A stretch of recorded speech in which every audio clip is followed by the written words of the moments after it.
Assalamualaikum warahmatullahi wabarakatuh. Perkenalkan, nama saya Gusti Sugatra dari Universitas Terbuka, prodi saya PGSD, NIM saya 8604898111. Baik, di sini saya akan mempresentasikan tentang peran filsafat ilmu dalam memperkuat ilmu pendidikan.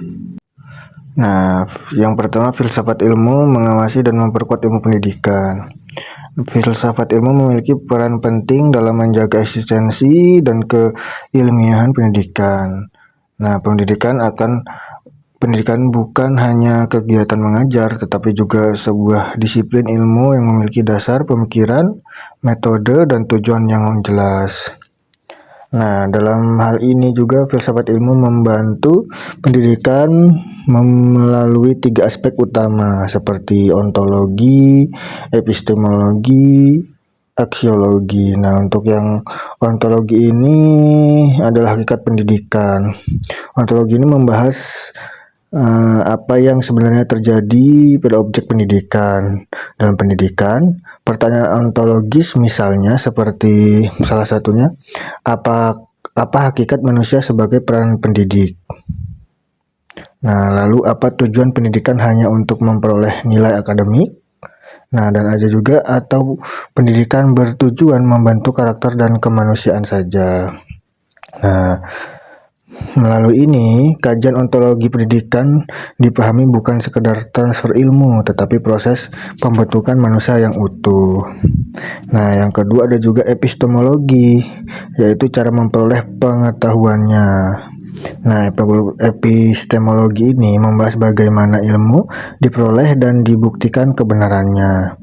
Nah, dalam pendidikan, epistemologi ini terlihat pada metode pembelajarannya, penelitian pendidikannya, dan evaluasi hasil belajarnya, hingga mengembangkan kurikulum.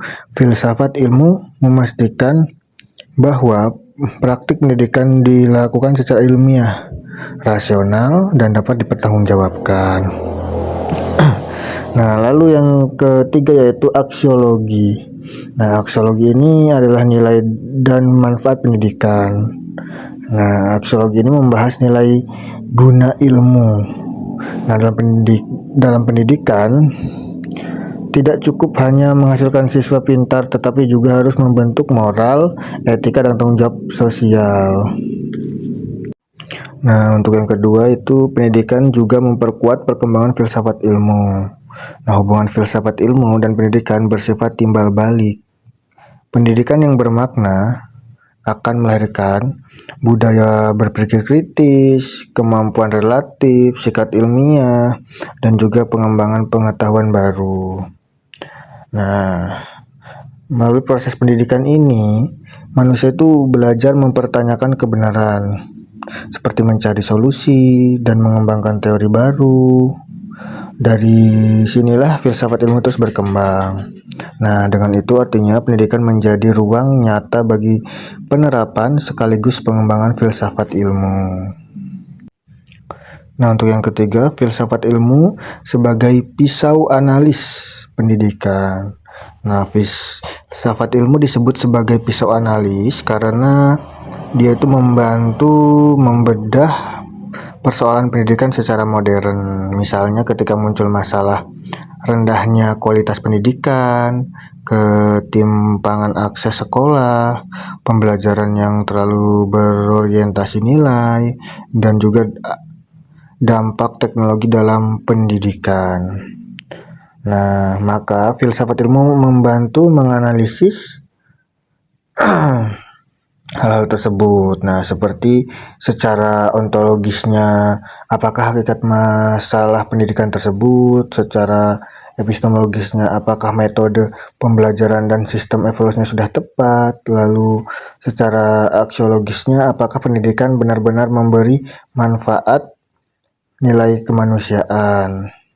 Nah, dengan analis ini, solusi pendidikan tidak hanya bersifat teknis, melainkan tetapi juga mendalam dan berlandaskan nilai-nilai. Nah, lalu yang keempat adalah contoh penerapan filsafat ilmu dalam pendidikan. Nah, contoh konkretnya itu penerapan ilmu filsafat ilmu dapat dilihat dari kurikulum Merdeka. Nah, kurikulum ini tidak hanya fokus pada hafalan materi, tetapi juga satu pengembangan karakter, kreativitas, kemampuan berpikir kritis, dan juga pembelajaran yang kontekstual. Nah, dari sisi ontologi, kurikulum memandang siswa sebagai individu yang unik dan berkembang. Nah, dari sisi epistemologi, pembelajaran dibuat aktif dan berbasis pengalaman. Sedangkan dari sisi aksiologi, pendidikan diarahkan agar siswa memiliki nilai, moral, dan mampu memberikan kontribusi bagi masyarakat. Nah, adapun contoh lainnya adalah penggunaan teknologi dalam pembelajaran filsafat ilmu, membantu guru mempertimbangkan apakah teknologi benar-benar membantu proses belajar, lalu bagaimana dampaknya terhadap karakter siswa, dan juga apakah penggunaannya tepat sesuai nilai pendidikannya. Nah, kesimpulannya itu adalah filsafat ilmu dan pendidikan memiliki hubungan yang saling memperkuat. Nah, filsafat ilmu memberikan dasar berpikir, arah, dan analisis terhadap pendidikan. Sedangkan pendidikan menjadi sarana nyata untuk mengembangkan pemikiran, ilmiah, dan nilai kemanusiaan. Nah, karena itu pendidikan tidak boleh hanya berorientasi pada hasil akademik saja, tetapi juga harus membentuk manusia yang kritis, beretika, dan bermanfaat bagi masyarakat. Nah, itu saja yang bisa saya sampaikan. Terima kasih. Assalamualaikum warahmatullahi wabarakatuh.